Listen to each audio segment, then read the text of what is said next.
성경에는 역설이라는 게 있습니다. 가장 큰 역설이 예수님의 역설인데요. 예수님의 역설 혹시 기억나는 거 있습니까? 예수님이 상식을 뒤엎거나 세상이 이렇게 일반적으로 말하는 걸 뒤엎으면서 하신 말씀. 이거는 이렇게 해야 된다고 세상과 다르게 제시한 말씀, 뭐 이런 거 말하는 거죠. 첫 번째가 뭐냐면 주라 그리하면 너희에게 줄 것이요. 보통 빼앗고 모으는 게 세상의 상식이거든요. 근데 믿는 자에게 주신 역설은 주라는 겁니다. 나눠 주라는 겁니다. 그러면 그 결과가 오히려 너희께 작아지고 사라지는 게 아니라 너희에게 다시 어떤 게 주어지게 될 거라고 얘기하는 거죠. 그러니까 신앙이 아니면, 예수님이 아니면 설명할 수 없는 겁니다. 또 이 말은 이렇게도 쓰입니다. 받으려고 한다면 먼저 줘라. 먼저 받으려고 하지 말라는 겁니다. 먼저 주면 받게 되어 있다는 거죠. 또 하나의 역설은 목숨을 잃고자 하는 자는 얻는다는 겁니다. 반대로 얻고자 하는 자는 잃는다는 겁니다. 이 말은 이렇게 말할 수 있습니다. 살려고 하는 자는 죽게 될 것이고 죽으려고 자기의 목숨을 던지는 자는 살아남게 된다는 이야기죠. 이렇게도 말할 수 있죠. 죽어야 산다. 이 역설도 대단히 중요합니다. 왜 그러냐면 예수님의 십자가가 이 내용과 관련되어 있기 때문입니다. 그분이 죽었기 때문에 모두가 살아난 거죠. 세 번째 역설은 크고자 하는 자는 섬기는 자가 되고 으뜸이 되고자 하는 자는 종이 되라 하는 말씀입니다. 우리는 높이 우뚝 쓰는 것을 원하는데 그런 목표를 가지고는 결국은 넘어진다는 거예요. 섬길수록 큰 자가 될 것이고 종으로 살수록 으뜸이 된다는 이야기가 신앙 안에서 가능하다는 거죠. 주님이 그러셨던 것처럼. 또 남에게 받으려면 남을 어떻게 하라고요? 대접하라고요. 이게 황금률이죠. 서양의 많은 사람들이 이 정신으로 살았다고 얘기합니다. 그러니까 대접받기 위해서 산 게 아니라 대접하기 위해서 살았는데, 대접하면서 살았는데 그 대접한 결과가 자신이 대접받게 된 것으로 돌아오더라는 겁니다. 마지막으로 하나 더 예수님의 역설 다섯 번째가 뭐냐면요. 멍에를 매면 쉼을 얻는다는 겁니다. 보통 멍에라는 게 지고 싶지 않는 거잖아요. 매고 싶지 않고 피하고 싶은 건데 그것을 오히려 적극적으로 매는 자에게 그 매물 통한 쉼이 오는데 이게 매이지 않은 것보다 훨씬 자유로운 결과에 이르게 된다 하는 이야기를 합니다. 여러분, 제가 5가지 예수님이 말씀하신 역설에 대해서 말씀드렸는데 이 5가지 중에 여러분 어떤 게 마음에 드십니까? 나들목에 나오신 분들 한번 생각해 보시죠. 마음에 드는 게 있나요? 너무 억지로 이렇게 하나를 골라야 된다고 생각하지 말고 없으면 없다고, 있으면 있다고, 있으면 뭐라고. 뭐 멍에를 매면. 다른 분들도 있으신가요? 황금률이 괜찮다고 얘기도 하시네요. 여러분 유튜브에서 예배드리는 분들 또 한번 생각해 보세요. 여러분 마음에 드는 게 있나요? 아니면 없나요? 우리가 신자이기 때문에 제가 예수님이 말씀하신 거예요. 5개 중에 한 가지 고르세요. 그러면 사실은 대부분 억지로 고르는지 모르겠어요. 그냥 이거야. 아니면 5개 전부 다야. 그렇게 말하는 것이 교회 안에서는 너무 자연스럽죠. 5가지 중에 한 가지 선택하는 것도 자연스러워요. 근데 여러분 좀 솔직히 얘기해 보면 우리가 모으려고 하지 주려고 하나요? 살려고 하지 죽으려고 하나요? 크게 누리려고 하지 섬기는 자리, 종의 자리에 가려고 하나요? 나는 대접받고 싶어 하지 남을 대접하려고 하지 않는 경우가 훨씬 많잖아요. 멍에 같은 거 필요 없이 자유롭게 살고 싶어 하지 멍에 안에서 쉼을 누리려고 하는 삶 실제 그렇게 안 한다고요. 이게. 그러니까 5가지가 예수님의 말씀이지만 이 5가지 한 가지 한 가지를 내 안에 드러내려고 하면 사실은 거부감이 있습니다. 우리가 성경 말씀에 충만한 사람, 믿음에 충만한 사람이기보다는 상식에 충만한 사람들이거든요. 세상에 충만한 사람들이거든요. 그렇기 때문에 예수님 말씀은 특별히 역설에 대한 말씀은 굉장히 우리를 당황스럽게 만들어요. 그리고 깊게 이해하지 못하는 상태에서 어떤 게 괜찮은데 이 정도 생각하는 거죠. 그리고 그것과는 무관한 삶 사는 겁니다. 근데 여러분 아십니까? 예수님의 역설은요, 상식이 무너진 세상, 망하는 세상에서 망하지 않게 하는 행동입니다. 길입니다. 그렇게 살아야 망하지 않는다는 거예요. 예수님은 승리하고 성공하고 성장하고 커지는 것에 대해서 말씀하기보다 망하지 않는 게 훨씬 중요하다고 얘기하고 있어요. 왜 그러냐? 사람들은 세상에서 승리했다는 것을 얻음으로 망하기 때문에 그렇습니다. 세상에 큰 자가 된다고 해서 그 과정을 밟아가고 큰 자가 됐는데 망하기 때문에 그런 거죠, 이게. 그래서 중요한 건 망하지 않아야 승리한다는 겁니다. 어떻게 망하지 않느냐? 그분의 역설을 쫓아 그것이 우리의 삶의 정신이 될 때, 그게 행동으로 옮겨져서 우리의 삶에 자그맣게 열매를 맺을 때, 그래야 망하지 않는 거죠. 망하지 않아야 뭐가 있냐면 그 다음 승리도 있습니다. 예수님만 역설을 말하지 않았습니다. 바울도 역설을 말해요. 그리스도의 정체성과 관련된 역설 7가지를 말하거든요. 고린도 후서 6장 8절에서 10절입니다. 같이 읽겠습니다. 우리는 속이는 자 같으나 참되고 무명한 자 같으나 세상 죽은 자 같으나 보라 우리가 살아있고 징계를 받은 자 같으나 죽임을 당하지 아니하고 근심한 자 같으나 항상 기뻐하고 가난한 자 같으나 많은 사람을 부유하게 하고 아무것도 없는 자 같으나 모든 것을 가진 자로다. 7개의 이야기 속에 앞에다 뭘 붙이면 얘기가 아주 간단하게 되냐면, 세상에서는, 첫 번째 보시면 세상에서는 우리는 속이는 자 같으나 참되고, 교회가 사람들을 현혹해서 헌금을 걷어들이고 건물을 크게 지으려고 한다 하는 세상의 이야기들이 있잖아요. 그러니까 세상 사람들이 믿는 사람들을, 교회를, 목사를 속이는 자라고 얘기하기도 해요. 근데 바울은 분명히 말합니다. 그러나 그 길이 진짜 세상에서도 인정받는 참된 길로 결말이 난다는 거죠. 무명한 자 같으나, 세상에서 무명하죠. 교회에서 되어지는 일들이 세상 주류 사회에서 인정받지 못합니다. 그렇지만 진정으로 이 우주적인 하나님 나라, 하나님이 만드신 세상에서의 실제 유명한 자가 누구냐? 하나님의 사람들이죠. 그러니까 세상은 무시했지만 그 유명한 자로 믿는 자가 드러나는 것은 막을 방법이 없다는 겁니다. 또 세상에서는 죽은 자 같아요. 근데 살아있는 자라는 것이 하나님을 믿고 따름으로 증명된다는 이야기죠. 그래서 7가지 모든 내용이 세상에서는 속이는 자고 무명한 자고 죽은 자고 징계받은 자고 근심한 자고 가난한 자고 아무것도 없는 자이지만 그 믿음은 그 반대를 만들어 나간다는 겁니다. 그래서 이 바울이 말한 7가지 역설 또한 믿음에서 굉장히 중요한 겁니다. 우리가 믿음이 뭘 만드냐?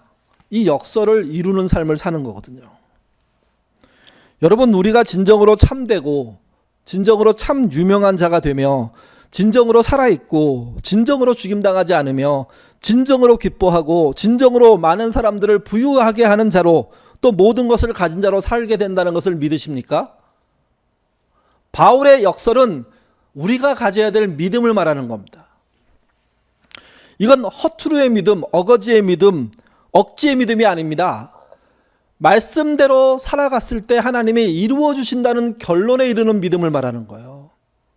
그래서 우리는 예수님의 5가지의 역설, 바울이 말했던 7가지 역설, 그것이 우리 신앙 안에서 대단히 중요한 것이고, 이 신앙의 흐름은 그걸 따라가면 망하지 않게 되는 것이고 결국 승리하게 된다는 거죠. 우리 모두가 예수님의 역설과 바울이 말한 역설을 우리 신앙 안에 한 가지 한 가지 들여놓음으로 말미암아 실제 망하지 않고 승리하게 되시기를 주님의 이름으로 바랍니다. 오늘 본문은요, 소돔과 고모라가 하나님의 심판을 받는 장면입니다. 심판이 일어났을 때 극적으로 살아나는 사람이 있었습니다. 아브라함의 조카인 롯과 가족들이죠. 우리 이 본문은 여러 번 제가 설교했지만 같이 한번 또 읽어보겠습니다. 창세기 19장 24절에서 25절입니다. 읽겠습니다. 여호와께서 하늘 곧 여호와께로부터 유황과 불을 소돔과 고모라에 비같이 내리사 그 성들과 온들과 성에 거주하는 모든 백성과 땅에 난 것들을 다 엎어 멸하였다. 다 엎어 멸하였다는 말은요, 이렇게 땅이 있으면 그걸 다 파헤쳐서 뒤집어 놓았다는 뜻입니다. 뭐로 뒤집었냐? 하늘에서 떨어진 유황불로 뒤집었다는 거죠.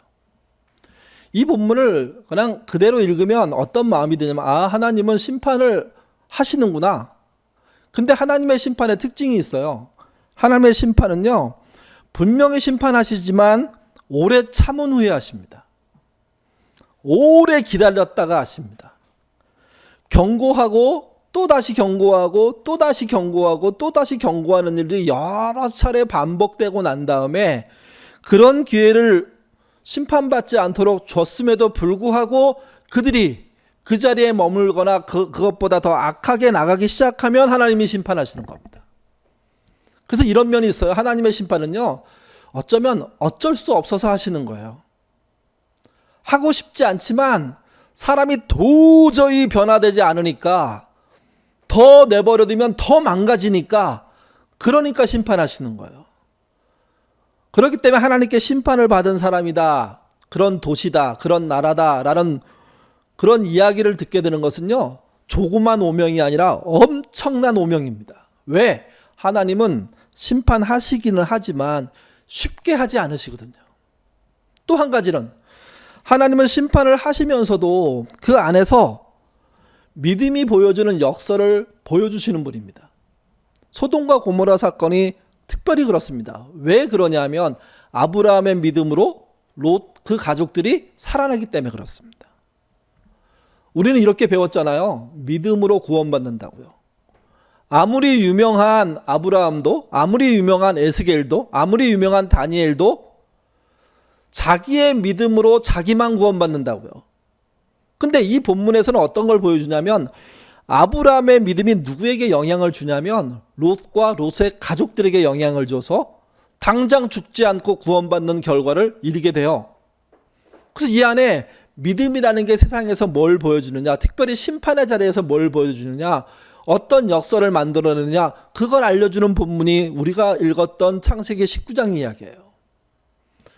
그래서 여러분 가족 중에 믿음이 없다고 생각되는 사람들을 포기하지 않으셔야 돼요.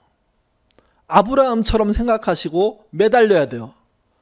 하나님이 어떤 좋은 기회를 열어주실지, 어떻게 그들이 믿음을 가질 수 있도록 기회를 주실지 모르거든요. 이 모르는 놀라운 길에 들어가는 방법은 딱 한 가지예요. 믿는 자가 포기하지 않는 거예요. 믿는 자가 실망하지 않고 매달리는 거예요. 믿는 자가 결과가 나올 때까지 끝까지 하나님 앞에 제가 이 사람을 바라보고 있고 이를 위해서 기도하고 있고 이를 놓치지 않고 있습니다 하는 소식을 계속 전달하는 거예요. 그 기도를 하는 거예요. 그러니까 오늘 본문은 그걸 명확하게 보여줘요. 믿음도 없는 롯을 아브라함 때문에, 아브라함의 기도하는 그 마음 때문에 살려주신 거죠. 기회를 다시 한번 주신 거죠. 이게. 여러분 주변에 믿지 않는 가족과 자녀와 또 부모님이 계시다면 여러분이 이렇게 놓지 않고 기도하시기를 바라고요. 그로 인해서 그들에게 기회가 있었으면 좋겠습니다. 그런 결과 이루시기를 바랍니다. 또 한 가지는 왜 다른 도시가 아니라 소돔과 고모라가 심판받았을까 하는 겁니다. 여러분, 왜 소돔과 고모라만 심판받았나요? 어떻게 생각하십니까, 이거는? 소돔과 고모라가 있었던 지역의 계곡 이름을 시딤이라고 해요. 그곳에 다른 지역하고 아주 다르게 나오는, 이게 광물이라고 해야 되나요? 거기에서 나오는 것이 있었어요. 그게 뭐냐면 역청이었어요. 역청. 우리로 치면 아스팔트 깔 때 쓰는 그 찐덕찐덕한 검은 거. 그게 그곳에서 나왔어요. 여러분, 이 역척이 성경 고대 시대에 보면 어디에 쓰이냐면 건축에 쓰여요. 특별히 바벨탑을 쌓을 때. 흙과 흙벽돌로 또는 바위와 흙으로 쌓는 건물은 높이 쌓을 수가 없었는데, 역청, 끈끈한 그런 굳으면 딱딱해지는 그런 성질을 갖고 있는 역청을 이용해서 건물을 쌓으니까 하늘에 닿을 정도로 높이 쌓는 게 가능했던 거죠. 여러분, 이게 기술의 혁신입니다. 대단한 기술이 개발됐고 그것이 실제 적용돼서 건물이 만들어지니까 여러분, 그것으로 인한 수익이 얼마나 많이 발생했을까요? 우리도 우리나라의 아파트를 보면 10층짜리하고 한 20, 30층짜리하고 40, 50층짜리가 있는데 같은 평수 위에다가 짓는 거잖아요. 그럴 때 45층, 50층, 60층 지으면 그걸로 인해서 나오는 부가 얼마나 더 많습니까? 그러니까 건물을 높게 짓는다는 건요, 신기술이 있다는 것은요, 대단한 성공의 요인이고 부가 축적될 수 있는 거거든요. 또 노아 시대에 방주를 만들 때 쓰였던 게 역청입니다. 방수 기능을 하는 거죠. 배가 물에 떴을 때 물이 들어오지 않도록 하는 기능들을 해서 배가 더 크게 만들 수 있는, 배를 더 크게 만들 수 있는 그런 기술 혁신이 이루어지게 했던 겁니다. 이 말은 이런 말이에요. 역청을 사용해서 기술이 혁신된 곳에 부가 몰릴 수밖에 없고 사람이 몰릴 수밖에 없고 경제적인 풍요로움과 이런 것들이 있을 수밖에 없어요. 이게요. 오늘날로 치면 각 나라의 수도들, 대도시들, 상업화된 도시들, 교통의 요지들, 이런 거 얘기하는 거죠. 이게 소돔과 고모라는 그 시대의 그런 도시였어요. 막강한 부가 몰리고 돈이 많으니까 먹을 게 풍족하고 그걸 먹고 누리는 사람들이 먹는 것으로 끝납니까? 아니요. 음란과 쾌락으로 이어지죠, 이게. 그래서 그 도시가 정말 눈 뜨고 볼 수 없을 정도의 만행이 저지러지는 그런 도시가 된 거예요. 하나님은 그 도시를 심판한 거예요.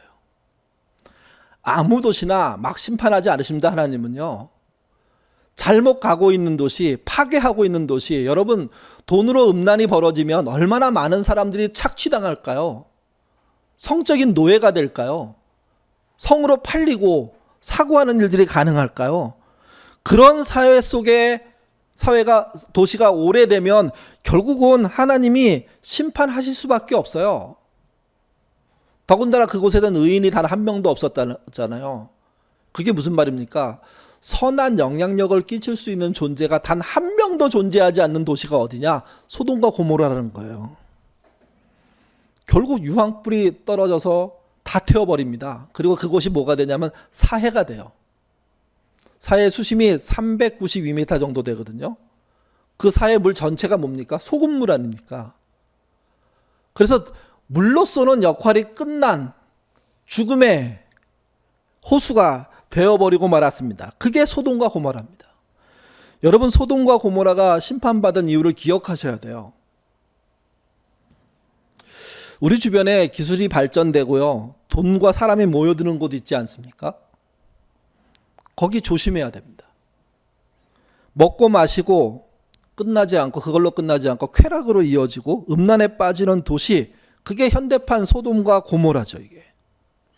그런 도시는 그렇게 돈이 몰리고 그렇게 쾌락으로 그렇게 사람을 거래하는 곳으로 쓰이는 그 장소는 하나님의 심판의 대상입니다. 선한 영역이 끝나는 그 순간 그곳은 심판받습니다. 코로나 감염에 대한 이야기를 할 때도요, 여러분, 대한민국에서 어디가 코로나 감염을 가장 많이 일으킨 곳일까요? 어디라고 생각하세요? 서울이죠, 당연히. 여러분, 구별로 조사한 건 이렇게 본 건 제가 말씀을 안 드리겠지만 그것도 명확하게 앞에 소돔과 고모라의 논리에 이렇게 적용됩니다. 서울이 350만 정도 감염이 됐어요. 경기도가 470만 정도 440만 정도가 감염되고요. 그 다음에 인천은요, 100만 정도 감염됐어요. 여러분, 서울과 경기도와 인천을 합치면 거의 1000만이 넘어요. 우리가 살고 있는 도시가 과연 소돔과 고모라랑 비교할 때 안전하냐? 글쎄요라는 말을 할 수밖에 없어요. 근데 이런 도시에서 더 부가 몰리고 더 뭔가 투기하면 괜찮을 것 같은 도시로 사람들이 이동하잖아요. 그게 살로 가는 거냐? 아니요. 죽으러 가는 거라는 거예요. 망하러 가는 거라는 거예요. 이 걸음이 소돔과 고모라의 사건에 비춰보면 그게 얼마나 잘못된 선택이고 얼마나 심판받으려고 스스로 걸어 들어가는 것인지 알 수밖에 없습니다. 그래서 소돔과 고모라 같은 도시에 안 살려고 노력해야 되고요. 만약에 그런 도시에 살려면 그 도시에서 선한 영향력을 끼치는 사람들로 바뀌어야 돼요, 우리가요. 그게 안 되면 그 도시는 망하는 거예요, 어느 순간에. 소돔과 고모라 심판 때 아브라함 조카 롯과 그 가족들이 살아나잖아요. 그리고 그 살아난 이유를 이렇게 말합니다. 29절 말씀 같이 읽겠습니다. 하나님이 그 지역의 성들을 멸하실 때, 곧 롯이 거주하는 성들을 엎으실 때 하나님이 아브라함을 생각하사 롯을 그 엎으시는 중에서 내보내셨더라. 이게 믿음의 역설이에요. 믿음이라는 게 다 죽게 된 사람을 살려낸다는 거예요. 기회를 준다는 거죠. 우리가 그런 역할을 할 수 있는 자로서 사실은 우리가 수도권에 살고 있는 거죠. 우리가 어떤 역할을 할 수 있는지 이 사건을 통해서 명확하게 우리는 기억해야 돼요. 그러면 이런 질문이 생겨요. 아브라함은 처음부터 그런 자질이 있는 사람이었을까? 여러분 어떻게 생각합니까? 아브라함은 롯을 살려낼 만한 믿음이 있는 사람으로서 출발했나요? 그렇지 않죠. 하란에서 실패자로서 가나안에 온 거잖아요. 가나안에 왔을 때 얼마나 남편으로서 가정으로서 부족한 모습을 많이 보입니까? 심지어 그래서 자기 아내를 누이라고 속여가지고 다른 남자의 침실에 들여보내는 일까지도 하죠. 왜? 목숨을 부지하기 위해서. 그랬던 사람이 믿음 1년 차의 아브라함이었어요. 근데 여러분 오늘 본문의 이야기 창세기 19장은요. 그 후로 9년이 지나고 난 다음에 있었던 일이에요.